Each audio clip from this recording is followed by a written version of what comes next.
உள்ளம் பெருங்கோயில் ஊன் உடம்பே ஆலயம். இந்த வரிக்கு அர்த்தம் எல்லாருக்கும் தெரியும். இன்னும் நம்ம விளக்கமாக தெரிஞ்சுக்குவோம்.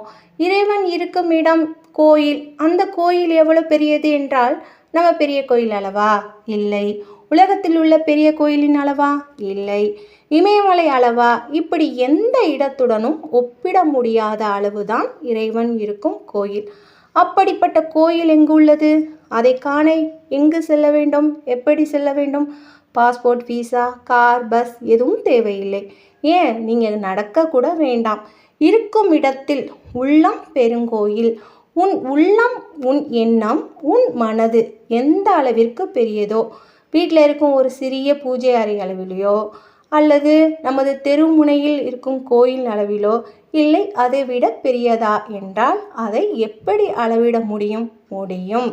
நமது மனம், எண்ணம் எந்த அளவிற்கு பெரிதானதோ, அன்பிலும் இரக்கத்திலும் பணிவிலும் அடக்கத்திலும் எவ்வளவு பெரியதானதோ அந்த அளவிற்கு நம்முள் இருக்கும் ஆலயத்தை நாம் அளவிட முடியும். எல்லோருக்கும் உங்கள் கோயில் எப்படிப்பட்ட அளவு என்பதை முதலில் தெரிந்து கொள்ளுங்கள். இந்த உயிராகிய இந்த உடல் உயிர் இருக்கும் போதுதான் இந்த உடலுக்கு மதிப்பு. இந்த உயிர் எங்கு போய் லயிக்கும்? அதாவது எங்கு போய் அமைதி அடையும்?